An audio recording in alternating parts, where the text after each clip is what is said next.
times. Listen in your office, in your car, or even your neighborhood bar.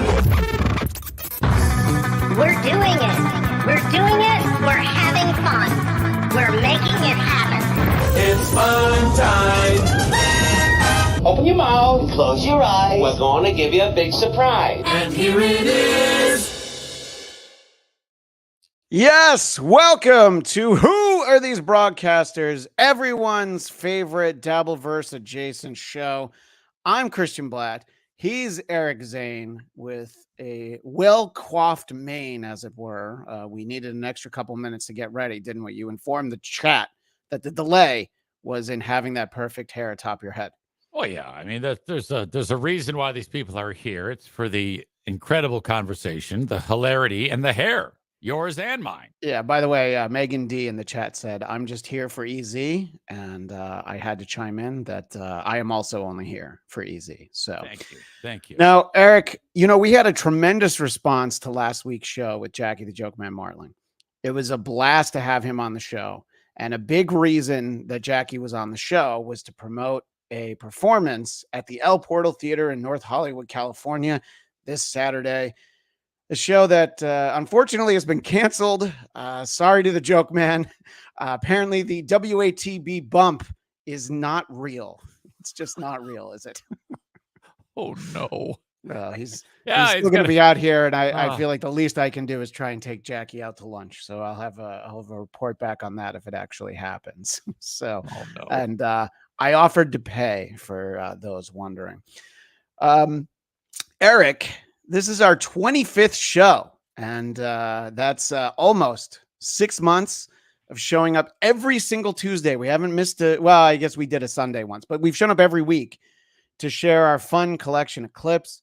I like to think we're winning a lot of people over. Do you feel like we're starting to win the people over 6 months in? Absolutely. This is a show, unlike all those idiot shows that just talk about each other. We actually do a show. No disrespect. Actually, all disrespect to all of them.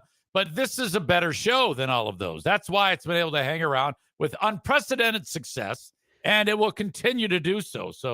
So happy to be here. We've won over Tiger Lily, who says, "Fuck the haters, Team Carl. Thanks for always doing an actual show." Right. Exactly what you just said. I think we're definitely winning some people over, but I think that there are still a handful of people who, when they see us, they immediately run the other direction. Case in point, our first clip of the day, which I know you haven't seen because I was waiting to show you this until right now. This is from a stream snipe of our buddy Cardiff Electric. Now, Cardiff was nice enough to offer to let Eric and I record a promo that he airs on Potato Soup. And let's see what happened when the dabbler himself was watching our little promo. Well, again, everyone, I am Eric Zane, and I'm Christian Bladt. We do a show called Who Are These Broadcasters? Check it out every Tuesday at 2 p.m., 11 a.m. Eastern. I can't do it. I'm sorry. It's sorry. That's what he does? How lame.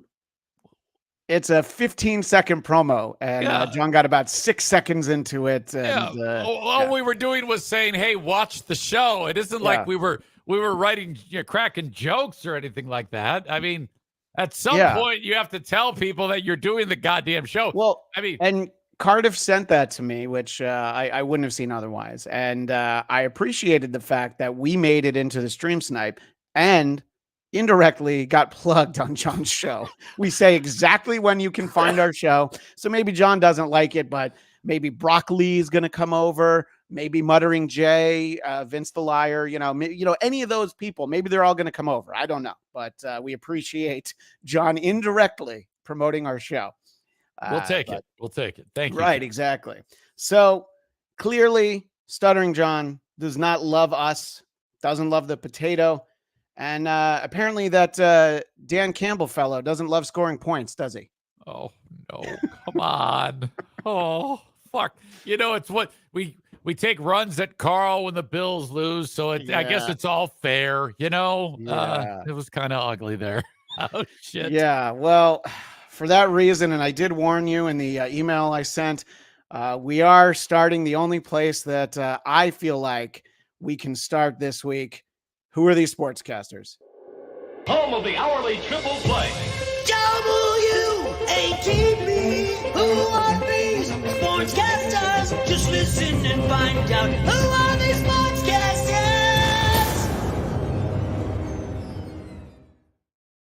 So I feel for the people of Detroit. I feel for you. I know how, look, and if it was a game where the Lions were blown out, at halftime, it was like 53-0, you'd be like, oh, we just didn't have it. But it must not have felt good. And how is everybody feeling in Michigan right now? It was very cruel. And they're I'll tell you, people aren't doing well. I mean, that was rough to be like, doing so well in the first half, and then it all just blows up like a Donald Duck hand grenade in your face or whatever the hell. It was incredible. Yeah, and it's one of those ones at halftime, like, should we go out to dinner and catch the rest of the game on the big screen at the at Buffalo Wild Wings? Celebrate because we're gonna win, but no, I mean, not only did we lose, but it kind of really, though the score didn't indicate it, it wasn't that close. No. Despite, I mean, I don't know how you could manage to make it where it seemed like we just kind of got slaughtered, Yeah. Really strange. Yeah, we had people over to the house for the kids, and I end up near the screen with those dads who don't watch football, but even they looked up at one point and were like, ouch. So it was one of those. But we feel for our buddy EZ. We feel for a lot of people in Detroit. But my question to you, Eric, is should we feel bad, not for the mutterer, the dabbler, should we feel bad for these people? Pride! What pride! OG Lions fans! You guys get our city great. Be back next year. Super Bowl next year. We'll be back. We're not done. Let's go, Lions. Sounds good. That was totally unplanned. I didn't So know these folks were standing behind me. That is at Ford Field. That's a watch party. That is after the game. Okay. The woman who said, you guys did our city great. Yeah, I'm glad you latched on to my favorite part of it, because the rest of it kind of dime a dozen. But we're gonna back it up a little bit. Get our city great. Oh, God. Get our city great. He sure did. And then just when she's talking, how about the fucking idiot Polish chick haircut? If you back it up a little further, the chick with the white hair with that Karen. I mean, that's look at that. That woman's like considered to be a 21-year-old hot chick in Michigan. I mean, we have some horrible looking women in this state. She's one of the most attractive people in the whole goddamn state. Well, that haircut does tell me that perhaps she is a Patreon member for a show that they've highlighted on Who Are These Socials and now Who Are These Podcasts, Queer Kid stuff. So it's quite a choice there. All right. Well, we don't feel bad for any of the ladies in the picture, and I don't know. These guys seem to be feeling no pain, so maybe I can only imagine that the bar at the stadium, they don't lower the prices when it's just a watch party, so I can only imagine how much money these guys spend. Oh yeah. They're like, we're going to enjoy it as much as we can, Right. And those people all there, they probably average about $14,000 or $15,000 a year. So they probably spent half a year's pay for the one day. Exactly. Well, somebody who probably makes 15 grand a year. Let us decide if we feel bad for this guy. 7 Action News recently put out a call out on social media for people to send us their Lions tattoos. This tattoo here with the Lions logo and Super Bowl champs 2024. So let's go ahead and zoom in for our visual audience. Before the first preseason game in 2023, this gentleman got a tattoo, and you can see it takes up look, there's a lot of arm on this guy, and it takes up most of it. And he got Super Bowl champs 2024. Yes, that 4 can easily be changed into a 5 or a 6. Once you get to 29, it's going to be a little trickier. Yeah. I would say wait until after they actually win a Super Bowl. Don't get it changed before next season. Right. Don't keep putting white out over it. But how do you feel for this guy after the loss? I'm happy that it looks like shit because he's an idiot. I don't give a shit what team it is. Any asshole that does this deserves what they get. And here's the thing.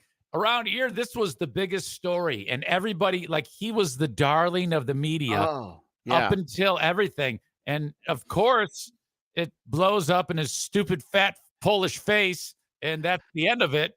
And I hate people that do this. Shut the fuck up. God damn.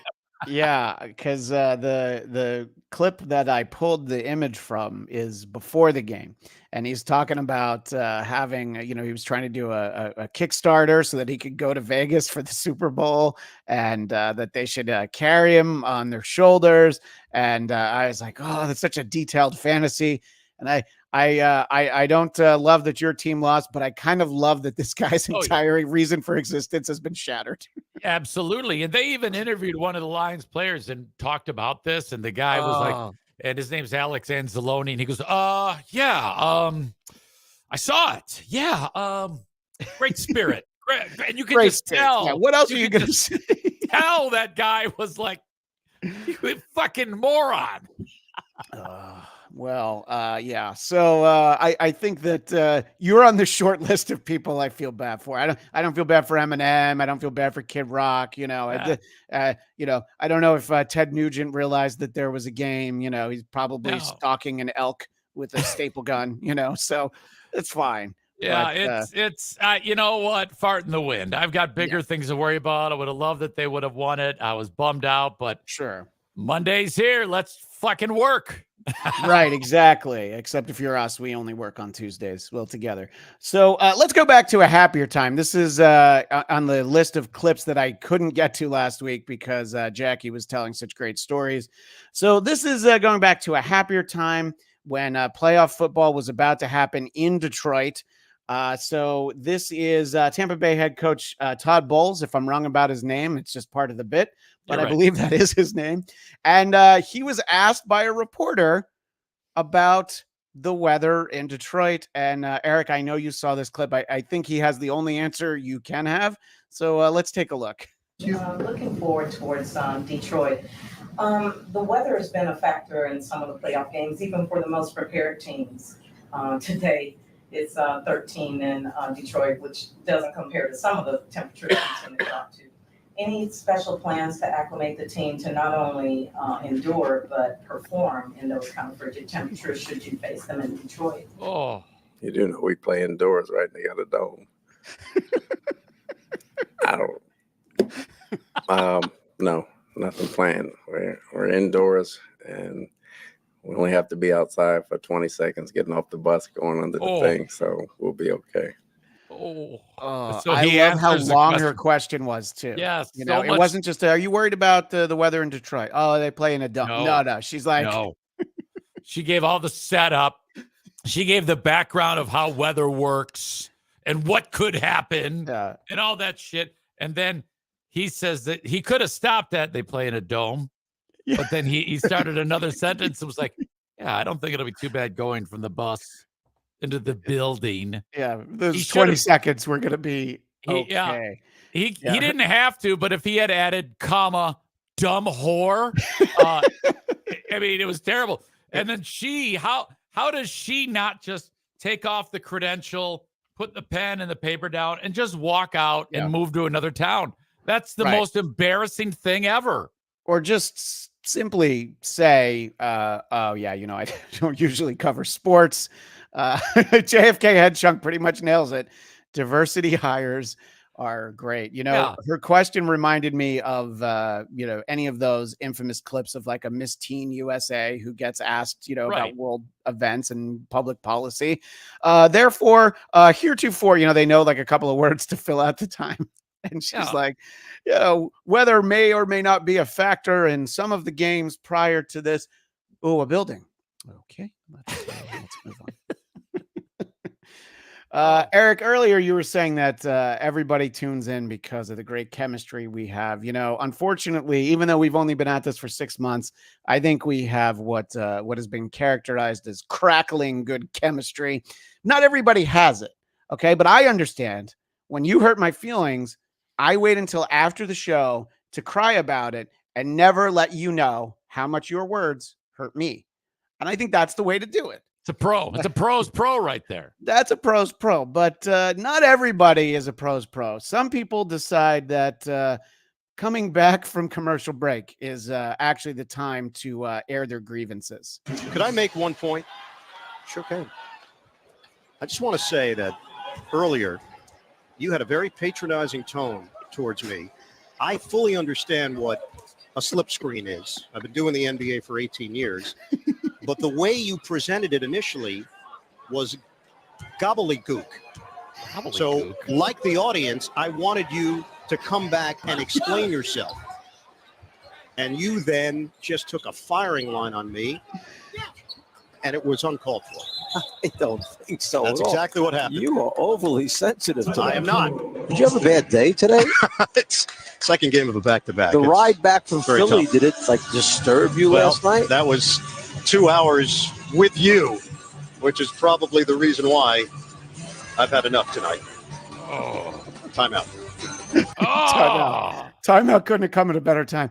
By the way, kudos to the director in the truck out there outside the Barclays Center, who was just like, all right, well, I guess let's show this dad and his son enjoying the Nets getting beaten by the Celtics. Yes.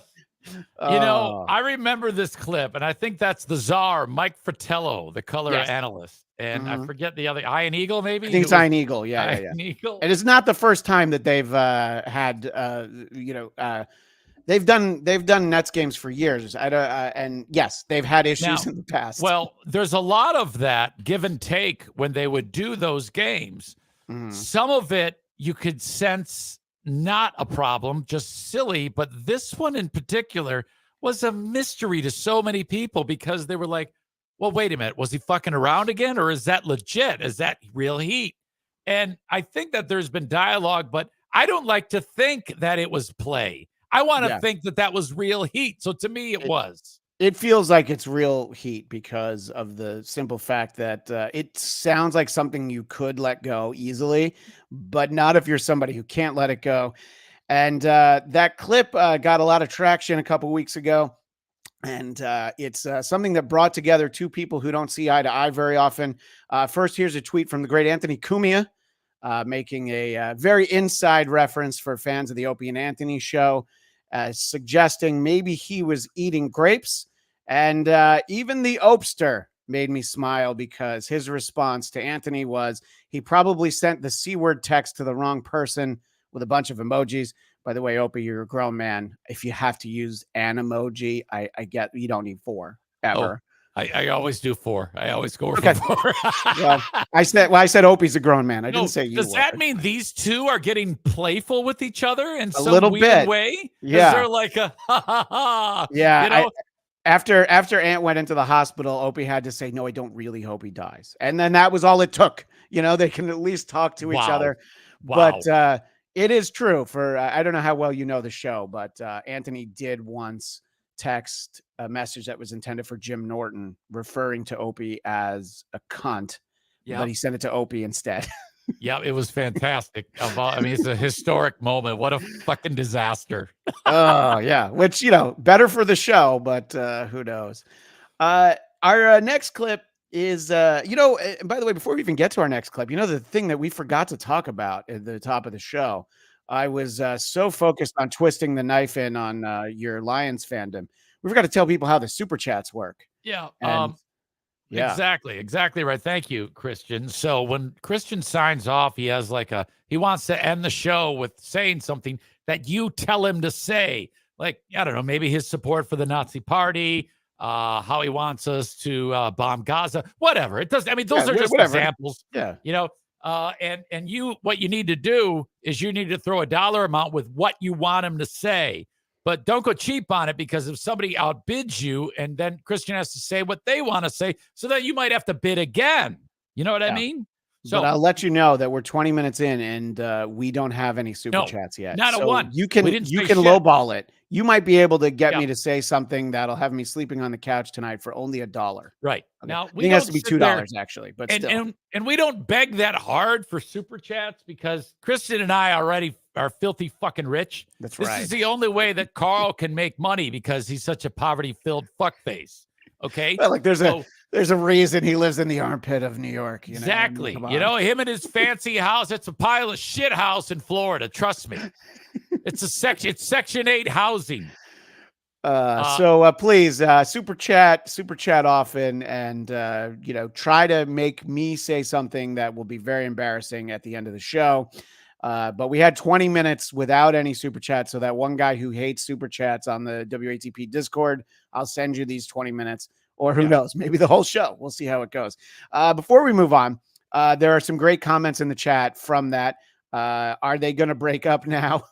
He is an eagle. You got to let him fly. And then Abby Normal with this thought is, and look at Opie now. He's flourishing. Wait a minute. Patrick Everett, is this true? Eric, do you have a hot tub? Hell, shit, yeah, I got a hot tub. I told you, I'm filthy bloody rich. Yeah, but how many months a year can you use it? You know, it is the best to use it in the winter, though. Yeah, Honestly. sure. Absolutely. So. All right. So our next clip is one that you sent to me, and this is phenomenal. I think that a lot of people would understand that amateur sports is a great way to break into sports broadcasting. But Eric, would you think that the key to that would be that you have to be good at it, right? You can't just call amateur games or college games and think that like, all right, yeah, I'll just get hired off of that. If this person who's doing this game ever goes on to actually earn 1 penny from doing any of this type of work, play-by-play, I think that that's as significant as like the creation of the atom bomb, because this guy is such a pile of shit. You won't believe this guy. No, the boom goes the dynamite guy saw this and was just like, ooh, he's got a. All right, let's take a look. Center ice with it. And now he's going to dish it off. Joey Bielik has it. He turns back. Looks like they're doing a little reverse. You might see in football. And here comes Bazin. He's got some speed. With the D. Oh, what's he going to do? He's shooting the roof, Daddy. Oh, look at that. Look at this. Look at that. And there's the speed. The old banana splitting Rudy. And, Vernon is rejoice is their nemesis. Steinbach. They get him in the overtime. Roof Daddy. As Bazin kept chugging as his speed helped split the D. Wow. And there's no slipping on a banana peel there as he went slipping on upstairs there. A goal as Burton is. God damn. There's no slipping on a banana peel up there, which split the D might have been the title of this episode in a different week. And I mean, there are so many things. So many things. He sounds like, if you ever saw the movie Capote, yes, with Philip Seymour Hoffman, Sure. Jimmy, look at this, split the D. Oh, Jesus Christ. Look at this, look at that, split-a-roo. Yeah. I want you to play it again. I want you to play the whole goddamn thing again. I will. And what I want people to focus on this time is that he says the players' names the way that I do. Except mine are, usually fairly easy. He has no idea the names of any of these players. Greater Good does point out, by the way, Eric, that you don't appreciate my condescending tone. I think you're only here for my condescending tone. But we don't do a lot of playing entire clips over again. But this might be one we have to revisit every once in a while. So let's check this one out. Center ice with it. And now he's going to dish it off. Joey Bielik has it. He turns back. Looks like they're doing a little reverse. You might see in football. And here comes Bazin. He's got some speed. With the D. Oh, what's he going to do? He's shooting the roof, Daddy. Oh, look at that. Look at this. Look at that. And there's the speed. The old banana splitting Rudy. And, Vernon is rejoice is their nemesis. I'm just pausing it because this is the halfway point of the clip. And look at this and look at that. Also would have been a good episode time. I mean, I might need to get a drop of everything this guy says because it'll be appropriate. But let's let him finish it off. Steinbach, they get him in the overtime. Roof Daddy. As Bazin kept chugging as his speed helped split the D. And there's no slipping on a banana peel there as he went slipping upstairs there. A goal. As Burton is.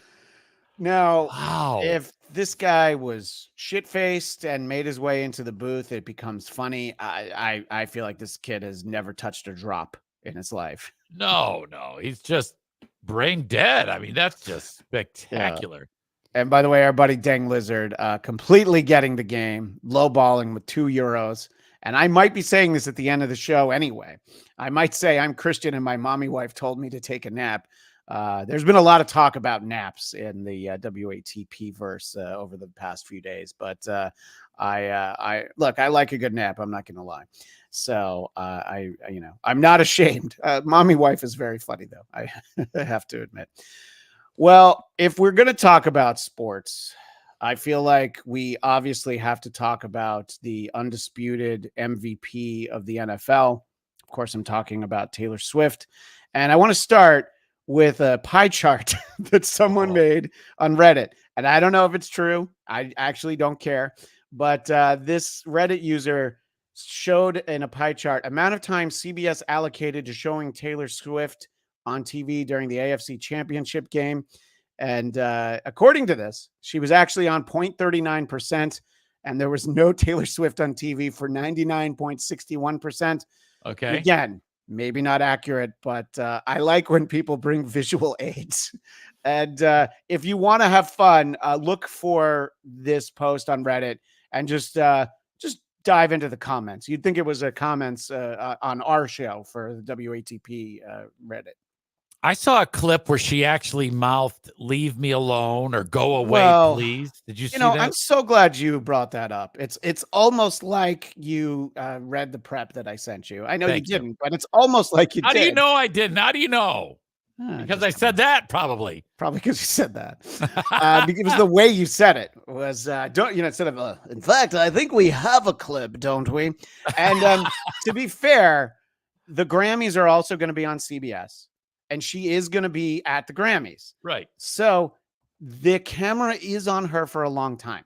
Yeah, so blurry. I can't see anything but a black guy and her lipstick. Usually I thought you had tunnel vision and you would just focus on I feel like that's something that a therapist taught you. Just focus on the red lipstick. There's nothing else in the image. There's nothing else that can hurt you, Eric. Nothing can hurt you. But so, I'm going to play this. And yes, she does react the way that you said. It is a 13-second clip, though. So it's not like it's 45 seconds. But Well, there's Taylor Swift, and she's going to be there at the Grammys. And she could break the record for the most album of the year wins. Find out live next Sunday, right here on CBS streaming on Paramount Plus. Oh, yep. So she was basically mouthing. I just wanted to zoom in on her. When she gets Stop pissed, showing me. It was as if Joe Coy just told her a joke. Yeah. As good as she is at doing whatever it is she does for a living, making music and being popular, she's also very good at that look. Can you imagine Travis Kelce ever getting that look? It's like, oh shit. It is. Can you imagine Travis Kelce not getting that look? Like how much of his life is this? It's the reverse of that pie chart. It's like there's the 0.39 seconds where she's like, "Oh, you won the big game. I guess I'm going to the Super Bowl, and I guess I'll give you a kiss for the camera, I suppose." But in any case, to see the description of this clip, I was told it was a nasty clip where Baltimore fans really let Taylor have it. This is after the game, after the Ravens lost to the Chiefs. And I haven't done anything to the audio. It's a very short little snippet, but let's give a listen and the reactions she gets. Hey, Taylor, you're ruining football. You're ruining football. I love you, Taylor. So there's a good you did that, saying that was your fault that the Ravens just lost. And so you hear Taylor at the beginning, I didn't do anything. And then there's a very clear, you're ruining football, but there's also 4, like, I love you. and hightailers. So I think the ratio in Charm City is, I don't know, about what you'd expect, I the whole thing about putting her on camera, that's really not her fault. Correct. I mean, but I don't understand people who would suggest that she's ruining football. What the fuck? Yeah, no, I mean, I think I think replays ruining football. I think the officiating, right? But yeah, I think that there were more people there that were excited to see her than not. I don't know how you feel heading into the Super Bowl, Eric. I assume you couldn't possibly want to root for the Niners after Sunday. Maybe you're just indifferent. However, I have now realized just in the last couple days that I'm all in on the Chiefs because I want clips just like the ones that we're about to watch from Who Are These Pundits? Folks out there need to listen up, mainly because here comes Who Are These Pundits? And there's more of these, but I've isolated my 3 favorites, and I'm not gonna lie, I'm very embarrassed. I was at the gym before the show, and The View showed all 3 of the same clips I have, and I'm like, oh great. So I think just like those ladies over there. But we're gonna start with this is from a show called The Story with Martha McCallum, and Charlie Arnold of Outkick.com explains how everyone should be rooting for the Super Bowl. And for our visual audience, you can see her and you feel like, oh, yeah. She seems like somebody whose rooting interest I'm going to echo just because she's dressed like Little Orphan Annie. So thank you.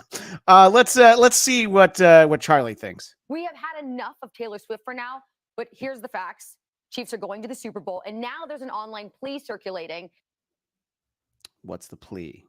That is begging people to become Niners fans for the next 2 weeks, just so it doesn't raise Travis Kelce, aka Mr. Pfizer's star power, along with, of course, Taylor Swift, because it is so scary. There was a recent poll: 1/5 of Taylor Swift fans said they would back whichever candidate that she endorsed.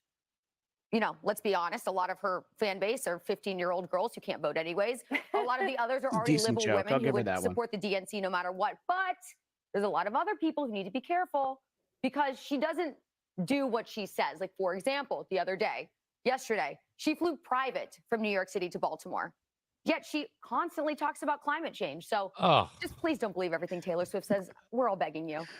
Look, I don't follow Taylor Swift that closely, but is she always talking about climate change? I don't know. Look, I just don't know. Every time I turn around, there's some wacko right-wing slut who's sitting there bashing her. It couldn't reek more of jealousy. Shut the fuck up.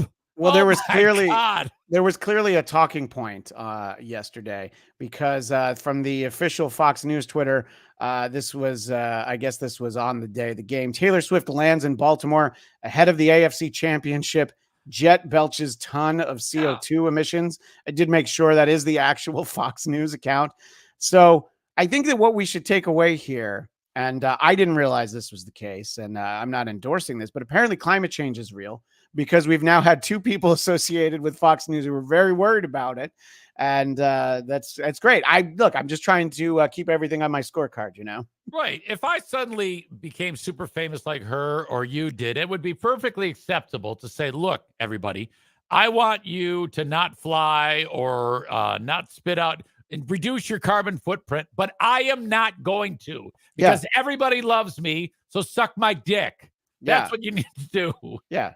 Yeah. No, look, Sting is worried about the rainforest, but he's not going to take Spirit Airlines, Oh, Hamilton Burger throws $5. That means $5 Canadian, right? Yeah. Okay. Yeah. Which So I think two euros might be more, but it's all right. The way we're going, I might read them both. Thank you.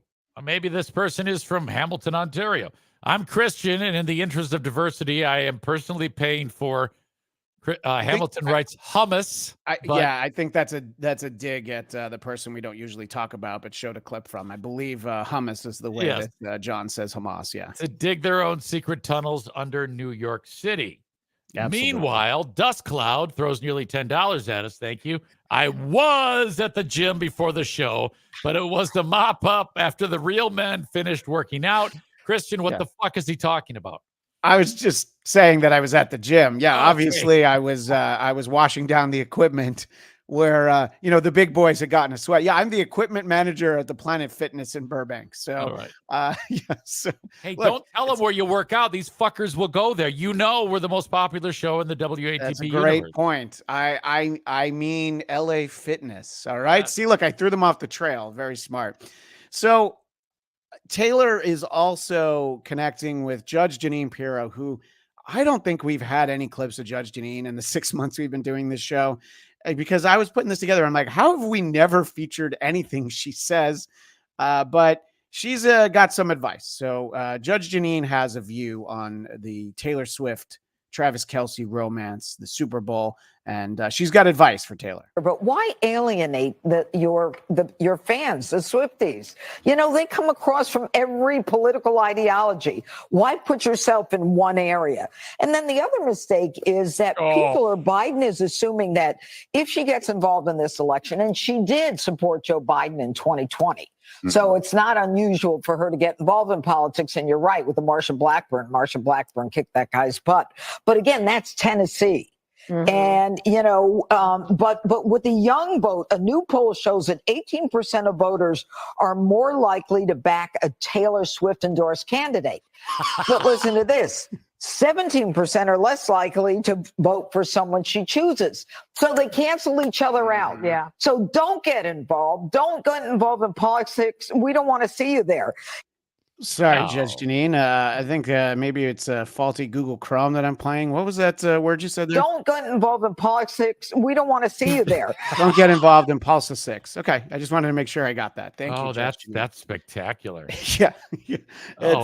Is there any doubt in anyone's mind who Taylor Swift would want you to vote for? Is there like some person going, she might say Trump. I don't know. But, and going through these clips, and yes, we do have one more. There's just the idea if she showed up at the Super Bowl in a Make America Great Again hat, I just like, oh my God, just imagine what they have to like stop everything they're doing. They're like, oh my God, this is great. Finally, glad to see she came around. I think it'd be fun. I don't think she would find it to be fun to do as a goof, but how great would it be? It would be great. And I think she should do it because just to show that she has the ability to do something like that, troll them all, and then turn around and then flip it on them. I think it'd be fantastic.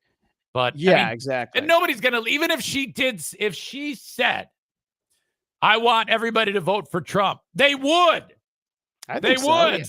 I mean, according to Judge Jeanine, 1 in 5 would. So 1 in 5 Taylor Swift fans are going to vote the way she says. Have you ever voted for someone based on any public figure? You know, I've heard interviews with people where I'm like, oh, that's kind of interesting, but I'm not like, oh my gosh. Well, I think that drives me nuts. And what also drives me crazy is when they talk about someone who's an undecided voter right up to the election. It's like, you fucking asshole. You've had 4 years to come up with this. And the day of the election, you don't know. What did you decide 4 years ago? It's the same two choices. And maybe your choice is different, but you would know that before November 5th or whatever it is. Whose mind's getting changed between now and then? But I guess we'll see. All right, one more Fox News clip. And this one is my favorite. So on Fox News' Outnumbered, this co-host name is Emily Compagno. And I thought it was someone else. And I'm glad I looked up who it was. So she's going to talk about the impact on politics of Taylor Swift and also someone else in Taylor Swift's household. So let's hear what Emily has to say about all this. I really want to underscore what you said in the intro, that a single post of hers led to 35,000 new registrants. That's a whopping amount of power. That's arguably more power than the president. Does a president's post have that kind of impact? And remember in December when he swung through Southern California, his campaign, this is Biden, the president's campaign, carved out time to meet with influencers. He wanted to make sure that they knew exactly what they were posting, and that led to a bunch of TikToks. Has he gone to East Palestine yet? He hasn't. So this is a Sorry. Why do I again, know that name? What happened there?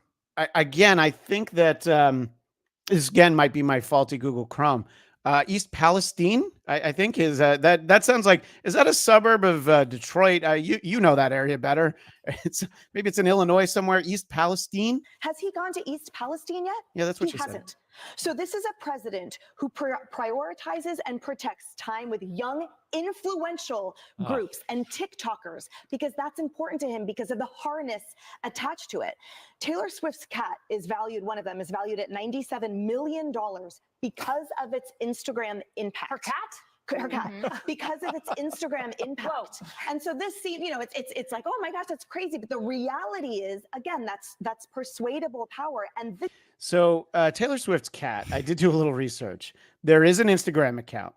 It has 15,000 users, and it's very clearly not affiliated with Taylor Swift. Just in case anybody wanted to know, her cat does not actually have an Instagram. There is an Instagram.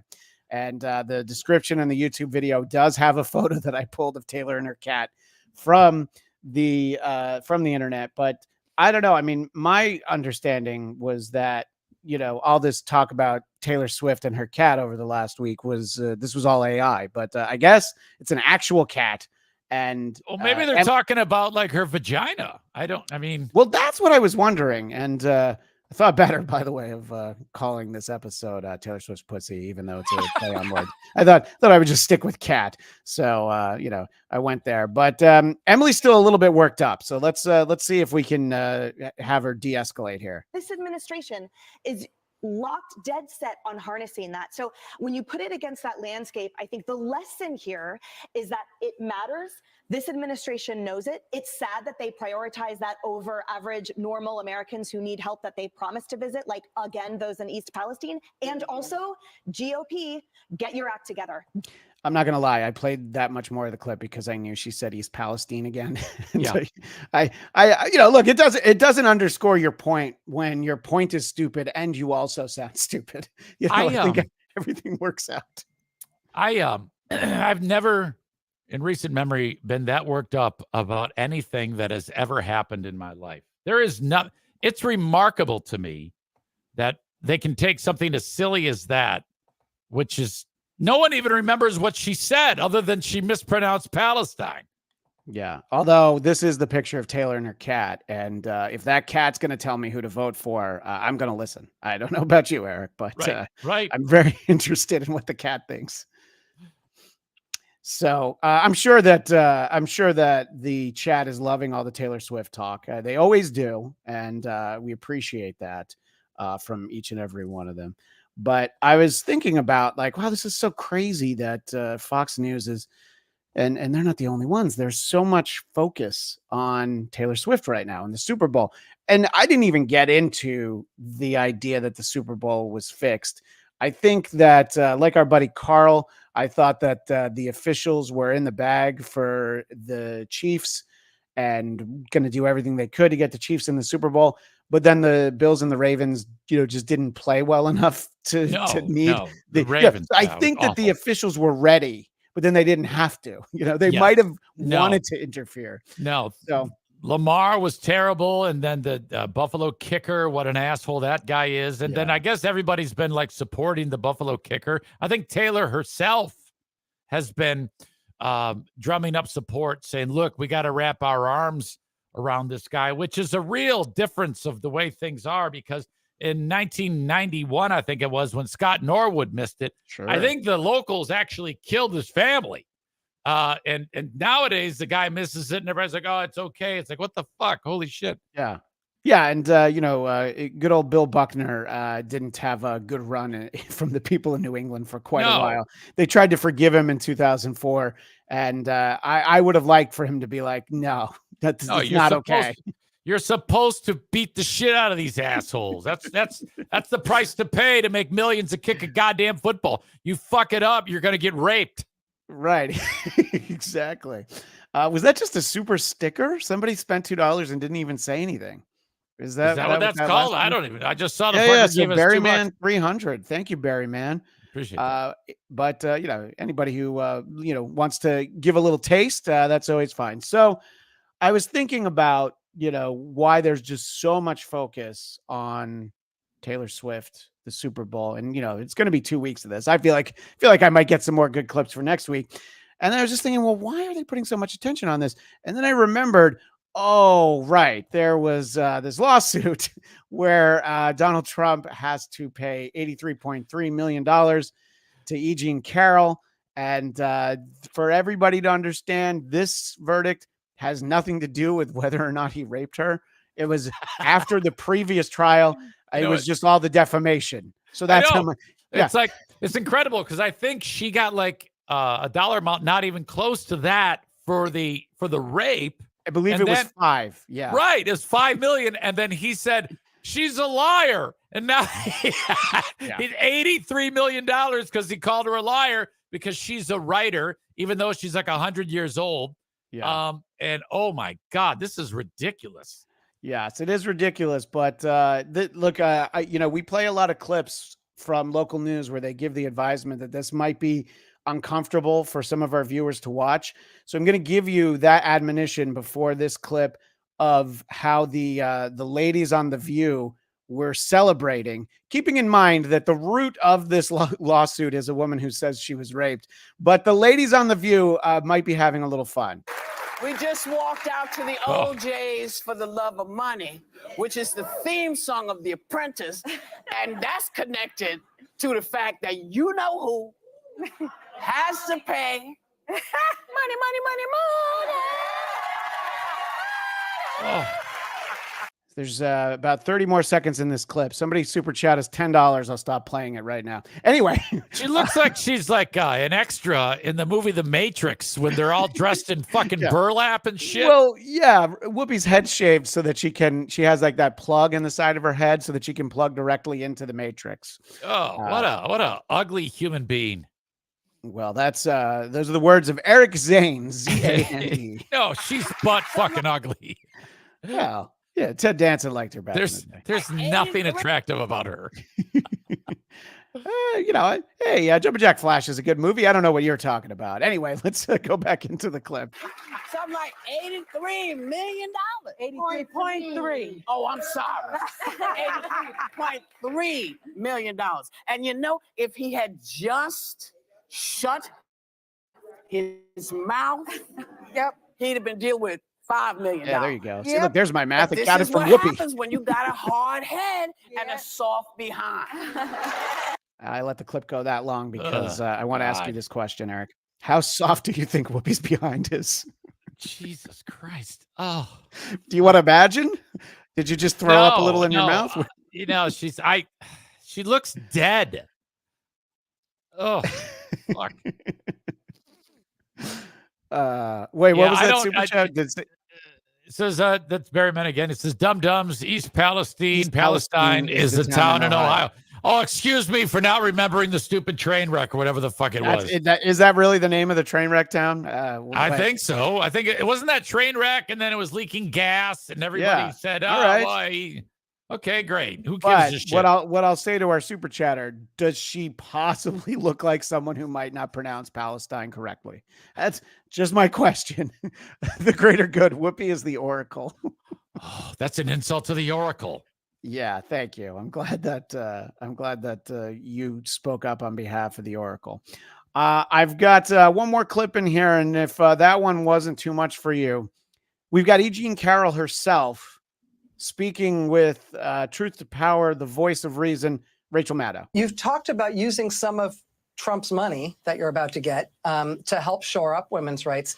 Do you know what that might be, what that might look like? Yes, Rachel. Yes. Tell me. I had such great ideas for all the good I'm going to do with this money.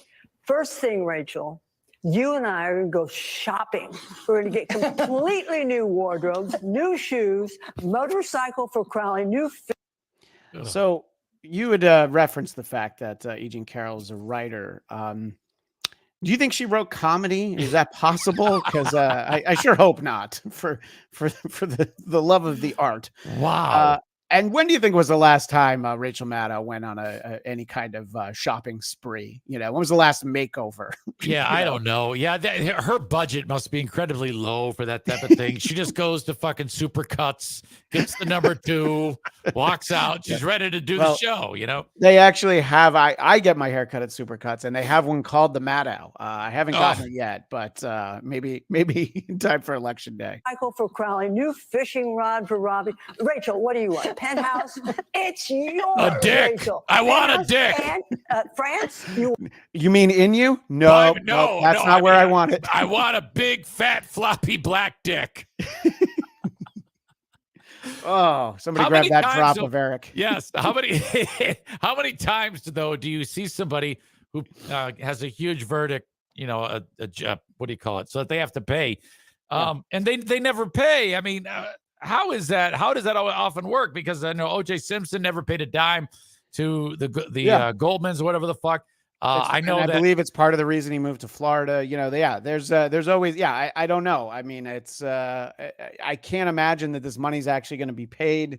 And Eugene Carroll, whatever her name is, Eugene Carroll, should probably be on there talking about like, we're going to, start a foundation for women's charities. There could be a lot of things like that. But she's like, no, we're going to go shopping. Yeah. Hey, Rachel, do you want a fishing rod? And she's like, surgically attached between The my only legs. fish Sure. I eat is pussy. Fuck yeah, fucking home run, Zane. Well, anyway, if any of you think that that this ruling and the judgment is having any impact on Trump world, you'd be sorely mistaken. I'm sure that there's conversations about it, but full steam ahead. As we'll find when we visit our friends over there in Who Are These Politics. A lot of people talking about Christian and Carl's segment, making it great with Who Are These Politics? Now, Eric, one of our favorites from the early episodes of WATB was our buddy Tim Scott. Remember Tim Scott? We used to the show gay clips guy. of him a lot. Well, that there were a lot of those allegations. There were a lot of questions. And one of the sort of unrevealed, unfinished plot lines from the early episodes, or whatever happened to Tim Scott. Well, don't worry. I think we've got a happy ending for him. First of all, he is definitely whoring it up for the former president. And seems like he is excited for him becoming the future president. This was a clip I would have liked to share with Jackie, where we've just got this guy really ramping the crowd up, and you tell me how effective you think this would be if you were in this crowd, Eric. Hello, New Hampshire! Oh yeah! Let me see. Is this Donald Trump country? Oh yeah! That's it. I can't hear you. You can hear them. I can't hear you. I'm pretty sure you can hear every single one of them. You're hearing the word that they're calling you. There's two words. We love you, Coach. Thank you. Let me say, we need a president who will close our southern border today. We need Donald Trump. We need a president. We need a president who will unite our country. We need Donald Trump. So he's hitting all the applause. Yeah, it just sounds like he's talking to a group of special needs students or something. The way he's just that delivery style, and he sounds like when Eddie Murphy would do an impression of Bill Cosby. You have got to vote. I would like to talk to you about some of the things you say in your show. Now, my wife, Camille. Wait, can we do that impression anymore? I don't think we can. I don't know. Oh, now Eugene Carroll's going to show up at my house. So you know what? Let's move away from that. So yes, he's come out in one way. He's come out in favor of Donald Trump, but I don't know if you were aware of this. There's also some really big news for our buddy Tim Scott, and he did post this on Twitter. He did indeed post on the 21st of January. She said, "Yes, Mindy, thank you for making me the luckiest man in the world." And then a quote from Proverbs 18:12. I think it must be a Rush song. I'm not familiar with that. He who finds a wife finds what is good and receives favor from the Lord. And you know, what a joke. We never heard him say the word Mindy even once. All the clips where everybody asked him, you know. He ran into her on the beach and just gave her like $100 and took the stupid picture. That's he doesn't even know that chick. Come on. Yeah, it's a stock photo of you know. Oh, that's embarrassing. Yeah, exactly. So even though he has, you know, come around and is, you know, fully endorsing Donald Trump, and yes, I'm vamping while I'm looking Oh for yeah, the you sound like Tim Scott. You're like, hey, but I'm telling you, when I get to it, it's definitely going to be worth it. So we have that, and here is even Trump can't stop himself from commenting on it, and we'll bring it up right now. Engaged to be married. We never thought this was going to happen. What's going on? Wait, is he really referring to Tim Scott? We never thought it was going to happen. No, he really is. He's engaged to be married. We never thought it was going to happen, and I think Reverend Shitstain sent me that. You know, my credit to whoever sent that to me in the Discord, which I thought was amazing. Did you have something from Principled Uncertainty? I just missed it. No, I don't. I don't know what that means. I mean, put on the other glasses because I don't. I think I accidentally hit that one. Yeah, I don't think you meant. I think that again, it's that There's faulty something Google wrong. Chrome. Something wrong with my mouse. This mouse is weird. I wanted to hit something else, and God damn it, it keeps coming up. Well, that's all right, and you know, all the more reason for people to make sure that they always watch the video version of this show. And I believe it was also Reverend Shitstain, and again, whoever it was who sent me this said that the Trump rally reminded them of this clip. I'm not gay no more. I am delivered. I don't like men no more. I said I like women. Women. I said women. I'm not gay. I would not date a man. I would not carry a purse. I would not put on makeup. I will love a woman. I will love a woman. Now, listen to what yo. Hey! Oh my God!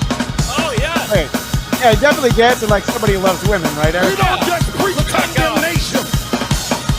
We preach reconciliation.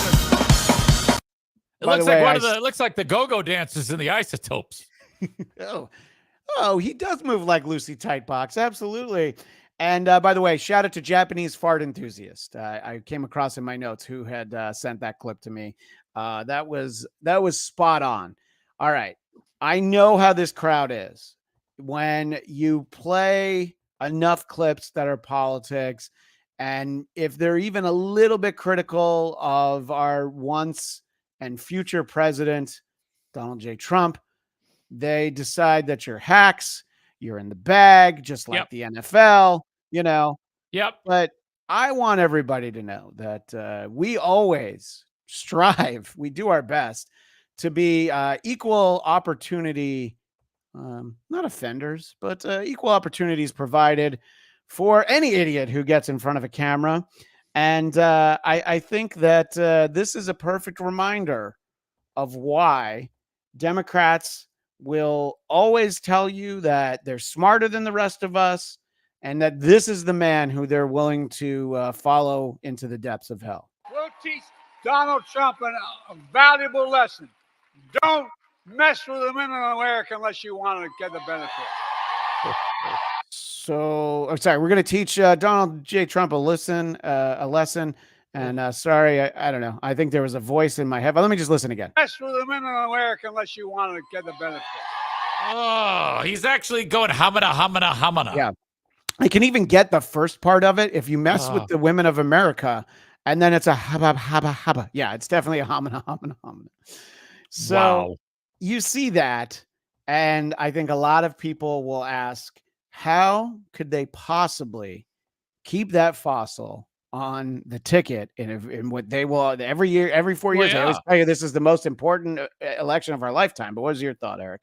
Well, to me, it's a matter of humanity. You got to let this guy fucking go out to pasture. I mean, what an embarrassment. You know, it's bad when Michael Rappaport is jumping ship. Holy fuck. Have you been following that story? I have, yes. And Michael Rappaport, who, as we say, I'm out to, hoping that he would be interested in joining us on this show at some point in the near future. You know what's interesting about that? What's that? I have a friend who owes him thousands of dollars. Oh, okay. Who stiffed him, and Rappaport took him to task about it, just ripping him a new one. He owned some comedy clubs in Michigan, and the fucker went belly up. And so he stiffed everybody. So he owes Michael like 10 grand. I'm going to send him this clip because the little bit that I know of Michael, getting to have a forum to talk about that might just help. I even reached out to the guy. I go, dude, he's killing you. Can you just send him like $1,000 and tell him you'll work on the rest? Because this is embarrassing. What the fuck is wrong with you?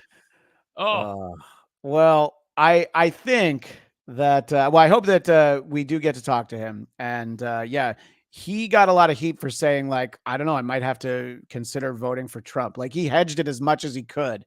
And it was like, what do you do? And he's like, I don't know. I mean, look at him.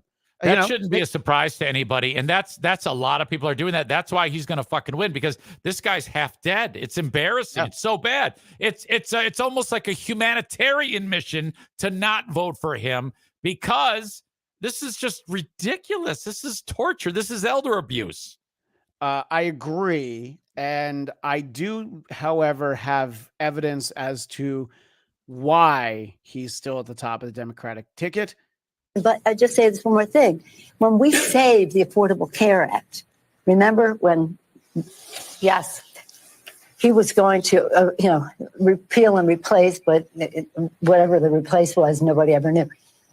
I'm just going to back that up a little bit, because this host on MSNBC is, obviously they're in the bag for the Democrats. It's not a hot take that I'm sharing with everyone. He tries to help. He was going to, repeal and replace, but whatever the replace was, nobody ever knew. We had 10,000 events throughout the country where people came forward and told their stories. Nothing more eloquent than that. Certainly more eloquent than the misrepresentation of the president, former occupant of the White House, when he says Obamacare sucks. So the biggest problem is that she's trying to tell a joke. She tries to, like, the president, occupant, and it's like, oh, just stick to the script, Nancy. Anybody who remembers the TV show, the movie Spaceballs, I keep picturing Dot Matrix, the little fucking droid, every time she fucking talks.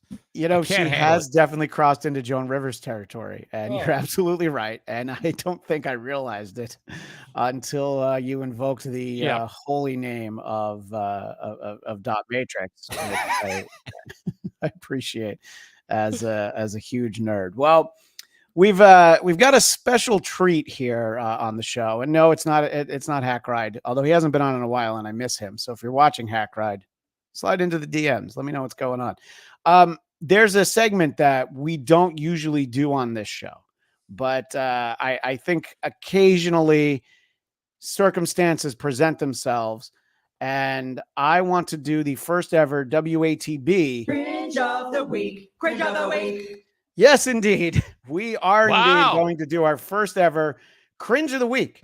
Now, Eric, you and the audience know that every single week I provide the reminder that every mic is a hot mic. And maybe there are some less professional broadcasters out there that don't take that into consideration, as was the case by this obvious amateur who thought that his microphone was muted during a live stream on the Geekscape network about the sequel to Aquaman. Look at this hack. Like, you know, kind of. You want to mute, buddy? Oh, sorry. I thought I was still on mute this whole time because there's a gardener outside my next door neighbors. I wanted to share. Look, here's the thing. So yeah, I coughed directly into the mic. You actually almost like put your mouth over it. You were like, if you can envision this for our video audience. Yeah. Well, I do that when it's muted so that it doesn't look like I'm coughing. And I'm not going to lie, there's times where I'm yawning on some of the shows that I do. But yeah, so I coughed right in there. Shout out the guy on the left, Jonathan London. He's phenomenal. The guy on the right, that dude's shit is corny. Okay, I don't have that drop, but I would play it if I could. So. God, is that his reaction to you is just? Yeah. He's just like. He could not let it go. He's like, "What the fuck, dude? You want to mute there, buddy?" It may have come up in some emails after the fact. Oh, I bet. Wow, that's fantastic. Well, listen, everybody, we've made you wait for it, but come on, Skinner doesn't start the show with Freebird. All right, no. So we're finally here to what everybody always waits for. Others imitate it. We appreciate it.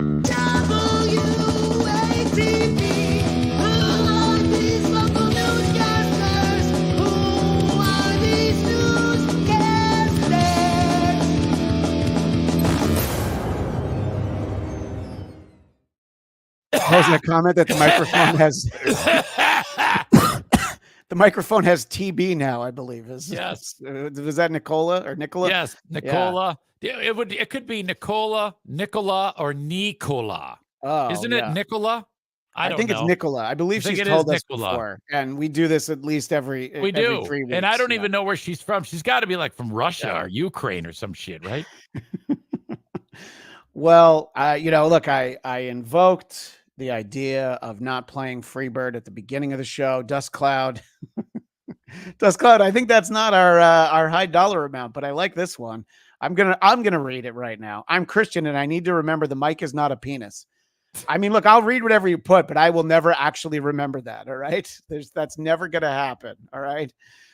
In any case, there's a younger generation out there that photographs and makes videos of everything that they do, where they go, what they wear, what they eat.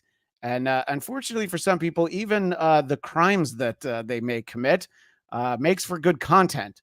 So let's see what happened out in Colorado recently. And think about this, normally it's 70 miles between the Springs up to Denver.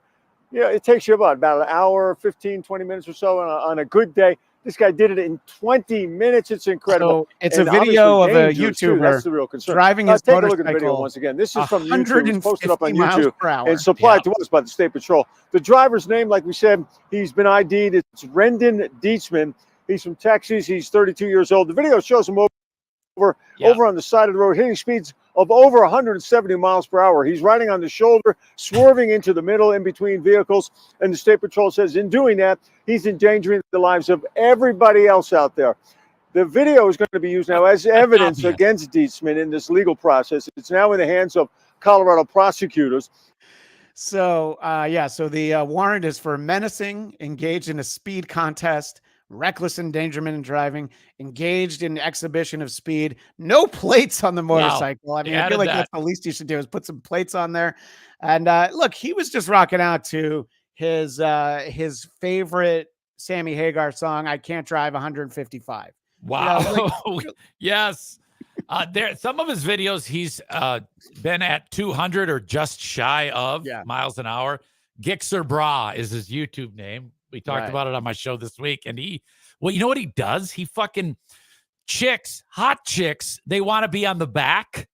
Oh, so okay. She says, "Oh, I'm in Dallas. Take me for a ride." And the video is him picking her up. And then he does that with a chick behind him. That's his deal. And then he sets these land speed records. And that video from Colorado to Colorado Springs, he actually did it in October. It took them that long to figure out who it was. And they went into the YouTube, whatever, petition YouTube to give up the info. And somehow they figured it out that way. But he has thousands of people who love him. He makes so much money on his YouTube channel. It's ridiculous. Do you personally think that anything screams daddy issues more than getting on the back of that guy's motorcycle? Oh, my God. You are not kidding. I want you to kill me is basically what that says. Well, I'll be following this story closely, and I'm glad you were well-versed on him. But can you imagine if they pull out the spike strips on that guy? He won't stop for like a mile. That's definitely what I hope they do next time. And yeah, I mean, if you're going to do that, I'm sorry, I'm going to interrupt myself. A super chat, 279 Canadian, which I don't know why Cardiff, living in Minnesota as he does, he always changes his currency into Canadian money. Where is Jackie? Well, I'll tell you where he's not going to be this Saturday at the El Portal Theater in North Hollywood, California. But he does have a gig coming up in February 27th. So you can find Jackie then. And you may be able to find him at lunch with Liam McEnany and I on Sunday. But by the way, thank you, Cardiff. If you could pass along to the Potato the snipe streaming where we were featured on that if you see him, can you please mention that? All right. Well, I would assume he's still watching because his super chat is on screen. But okay, now Cardiff is tuned out, but I'm sure he appreciates that. Well, obviously we love good automotive stories here on WATB, but more than anything, I don't know, Eric, I love automotive damage, especially when it's senseless and could be prohibited or prevented. That's the word I was really looking for. So let's see what happens when somebody decides to take their car for a long drive off a short pier. Oh my God. It's very small. No. So right there on the edge of the pier. Dude, no. I can't see. No. The moment I couldn't a car see. hit the Atlantic Ocean couldn't actually Saturday see morning. it? Yeah, because sinking to the our own bottom. images. Take a look at the damage. Oh, so Can you put us mean on I the side? formatted us like an idiot?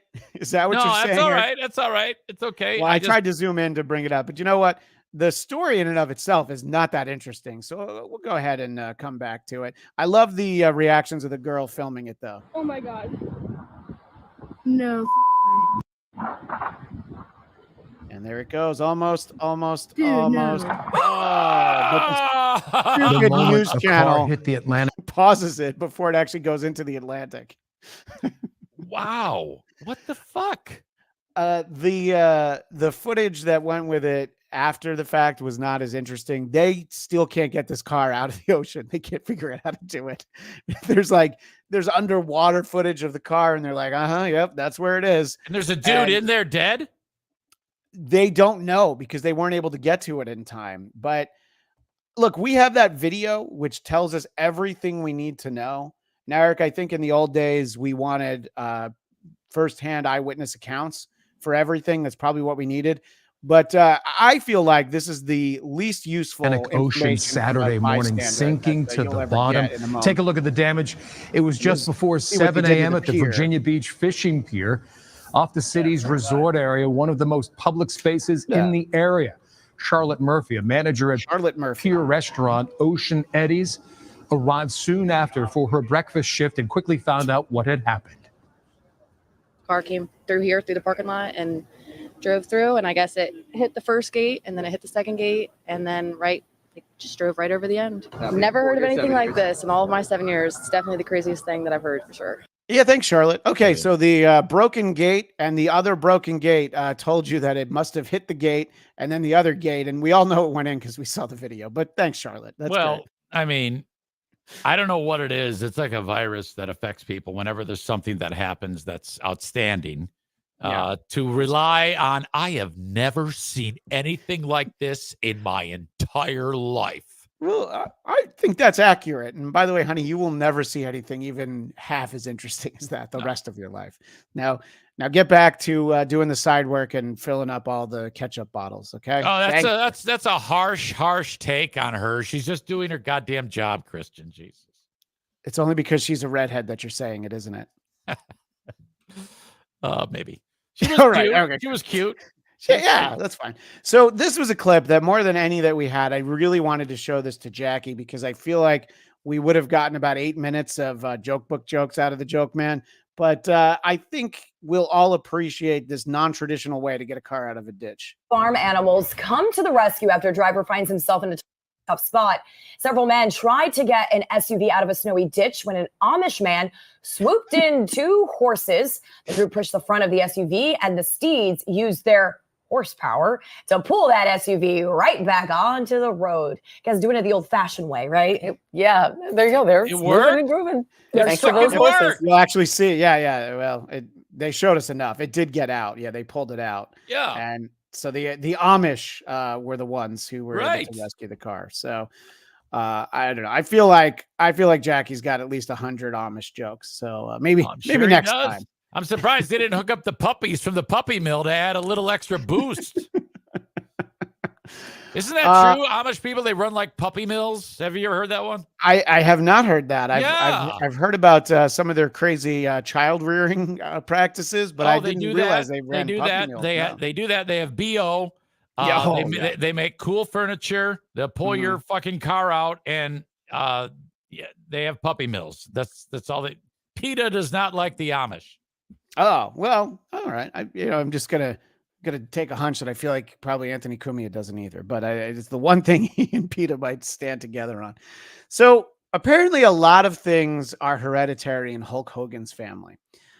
Playing fast and loose with the truth, self-promotion, probably being recorded using the word ninja, but also it seems to be a family trait of turning up in embarrassing videos. And the story in and of itself made some headlines in the fall, but they now have body cam footage of Nick Hogan, and they say whatever his real name is, but Nick Hogan during a DUI arrest. And I thought, well, we'll see who should be more embarrassed in this video. This is a look at when 33-year-old Nicholas Balea arrived at the Pinellas County Jail back in November. But now we're getting a new perspective, this time from body camera footage. You almost ran me over. It was me that you almost ran over when you were driving right by me. Police say Balea didn't move over for emergency vehicles with their lights on.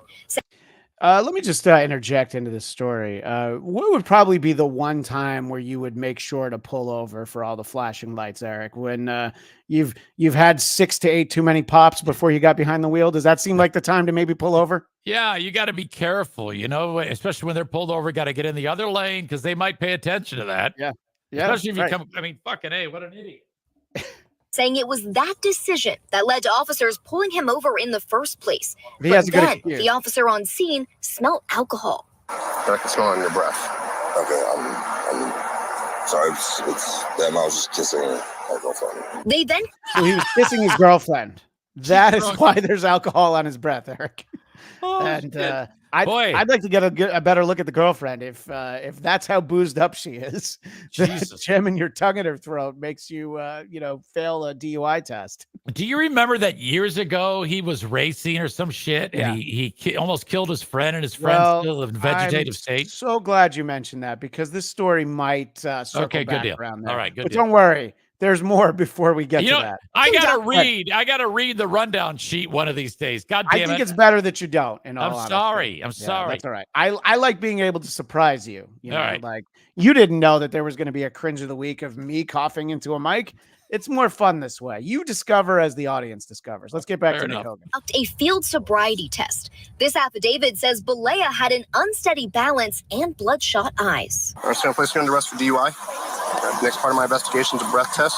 As the officer was This is my explaining favorite what would part, happen though. if he refuses the test, Balea's father, Terry, commonly known by his professional wrestling ring name, Hulk Hogan. What's going on, brother? Look That's at- look at Officer that Brother. shirt. Look at that Well, that's fucking why I shirt. paused it. So Fucking you're going to grow see up. Terry Hulk Hogan in a That's his Hollywood own- Hogan. Yeah. Which I don't know wrestling that well. Anybody in the chat who does, that's like early 90s, I think. I think that's ECW, Hollywood Hogan, the bad guy. No, yeah, kind of, sort of. It's WCW.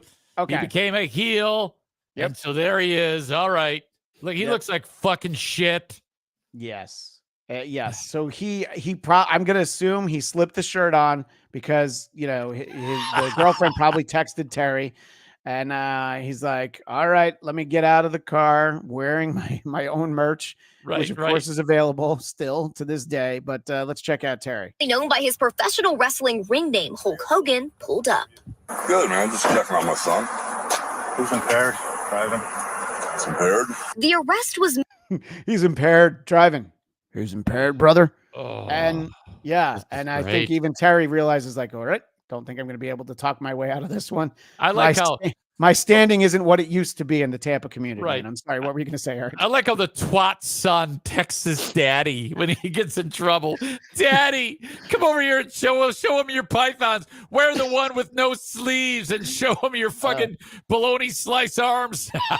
Daddy, remember how you said you'd put anybody in a sleeper hold if I ever really needed you to? What a there's going to be two guys you're going to have to double team.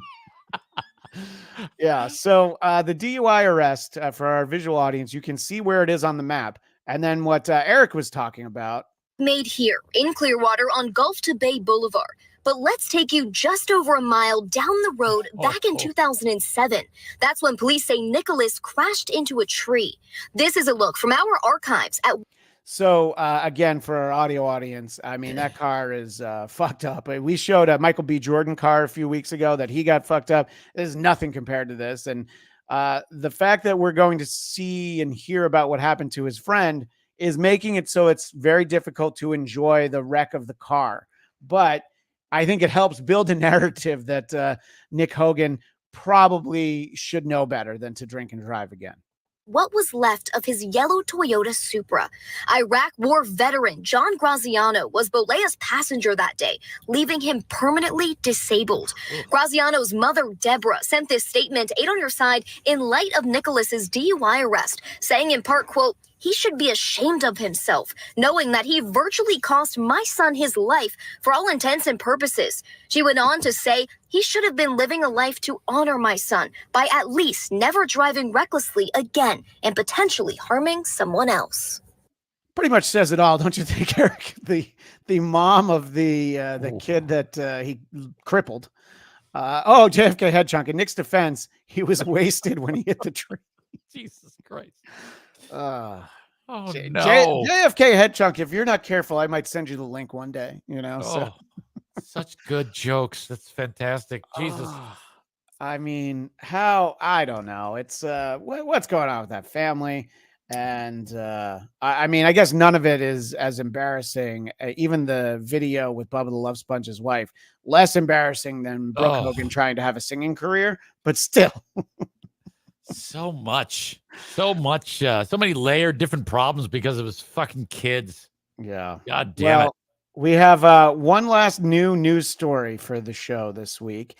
And it's a great story, but unfortunately it's one of those New York Post videos where it's just set to annoying music and it's a lot of words on screen. Okay. Yep, I'm going to do my best to read for the people. But I think that this story was definitely getting a lot of traction. I can't believe that there wasn't a lot of news anchors covering this, but I'll do my best to cover it. So excessively farting passenger forces American Airlines flight to turn around. All right. And we're seeing an airplane there, not that airplane. An American Airlines plane was reportedly forced to head back to the gate to remove a flyer. A passenger is what I would say, with excessive flatulence.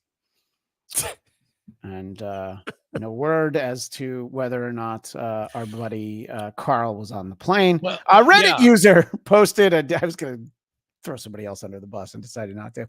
A Reddit user posted a detailed account of the incident, which took place on a flight from Phoenix to Austin. I guess they don't move as fast as I do, so I can say. The poster noted the passenger in question appeared, quote, audibly disgruntled from the outset and was, quote, grumbling something under his breath.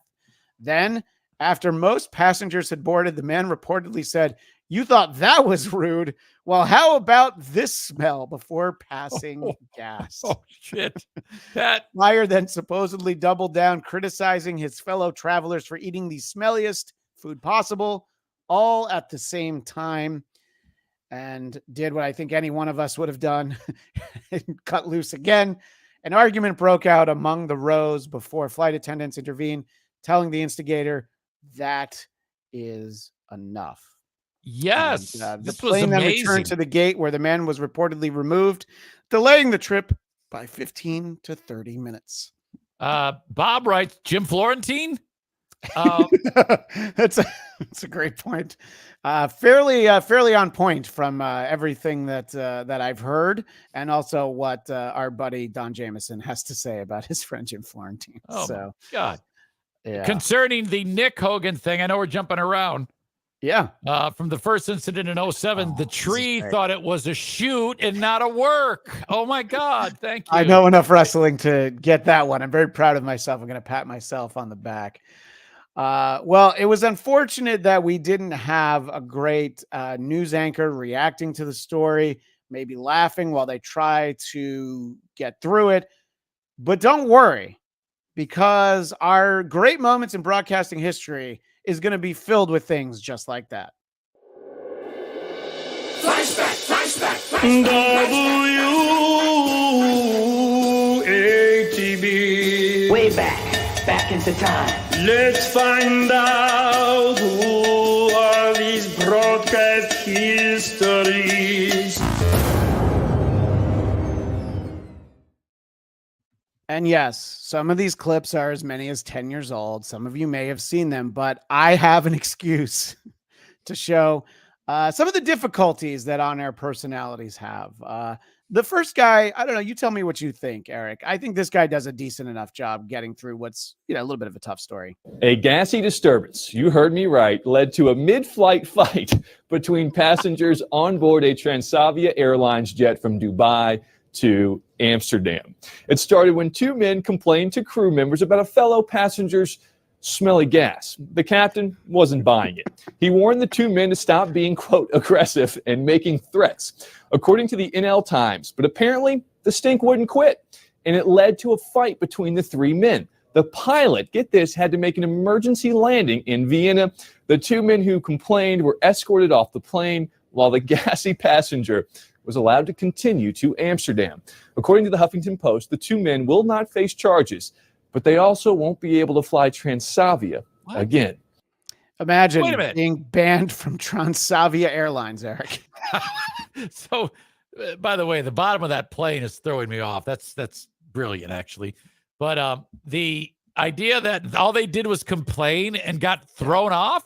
Yeah, but there was too much gas. I feel like you should be allowed to complain about gas. But the anchor there, and this is from somewhere in Texas, I think he was able to navigate the story because, look, as guys, we have an appreciation for farts. We understand how funny they are.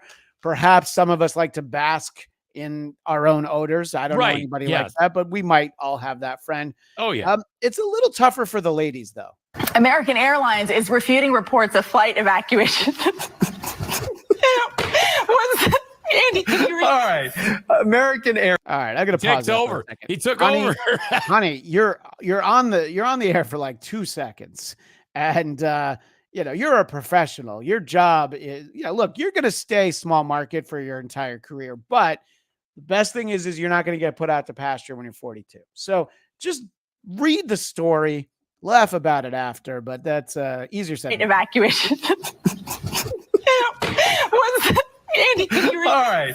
American Airlines is refuting reports that a flight evacuation was spurred by someone who passed gas. Today, the airline says that foul odor was actually caused by a mechanical error. Because the smells are kind of one and the same.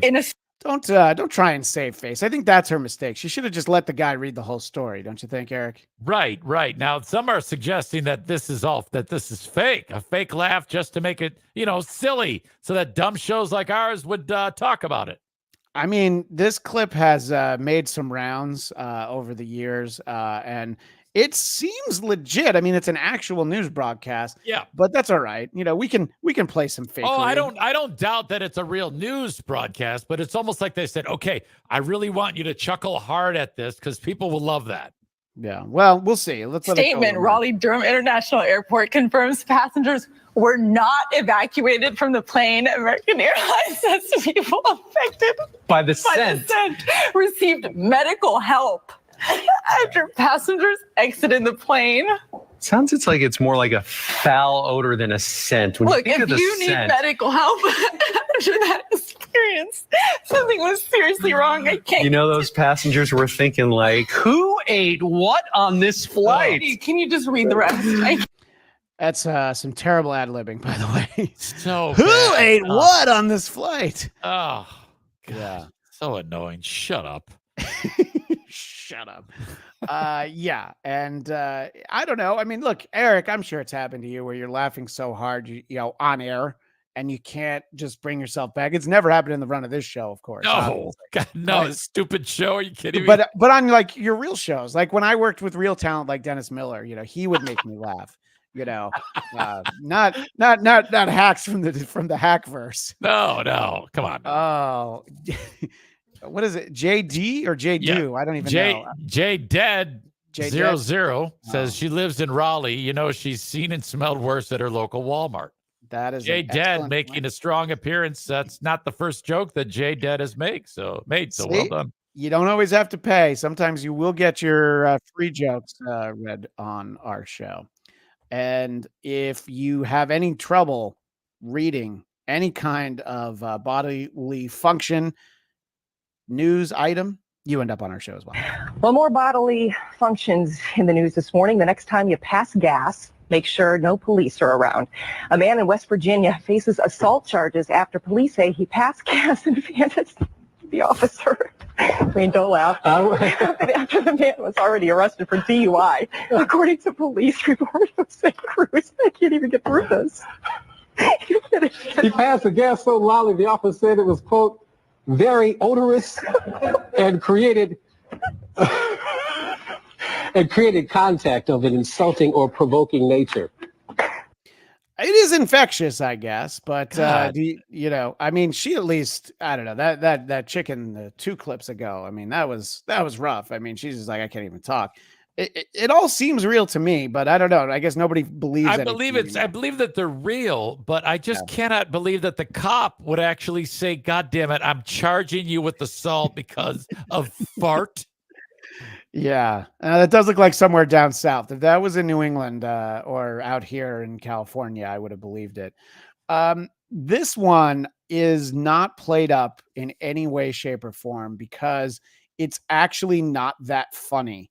But her reaction and the way that this is from the Boston CBS affiliate. This lady is on the stock exchange and she has one last story to present here. Coming soon to a bathroom near you, the leaning toilet. UK startup Standard Toilet claims people are spending 25% more time in office bathrooms, and not just for bodily functions, but as a time to check social media and text.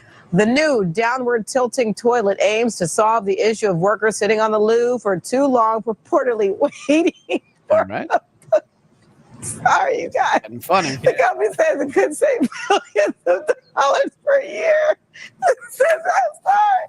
It's had a fantastic response. I'm sorry. I can't. Eric, what do you think the odds are is that she's going to recover from this? You think she's going to be able to bring herself back? It's like she's high or something. I mean, this is ridiculous. The how she goes from being completely fine and then just totally loses her shit. We talk about how sometimes these things can be infectious. It's much worse when the opposite happens. Like these two back in the studio are like, get it together. Oh, yeah. I put too many buttons in here. She can't do it. You cut off. All right, no toilet talk. There's a reason why you were a token hire. I'm glad I stopped the clip so that you could say that. All right, no toilet talk on TV with Diane. She can't do it. No, not exactly. No more number 2s on TV. No more talk of 2s. All right, Diane, you gotta go. You gotta go. I'm sorry. I'm taking a crap. Bye, guys. Bye, Diane. Cut her mic. Have a great morning, Diane. Bye. But the worst is this broad right here, who's like not even like remotely understanding. And yeah, we get it. You spent, what, like $1,000 on those fake teeth. All right, you're very proud of yourself. Jesus, look at that tooth to gum ratio. That's intense. But come on, have some camaraderie amongst your coworkers, something. But yeah, I don't know. I think that I like that one probably the best because of the fact that, again, the story's, it's just not that funny. It's the tilted toilet. Yeah. And yeah, people just sit on the shitter for too long. Well, sometimes the actual news is made in the studio, and unfortunately we're not privy to it in this clip, but it's fairly obvious what happens at the beginning of the morning broadcast here. I believe this is Oklahoma City in our last clip of the show. It's 6 o'clock, and you're watching the Fox 25 Morning News. Good morning, and welcome to Fox 25 Morning News. It is Friday, January 8th. I'm Matt Austin.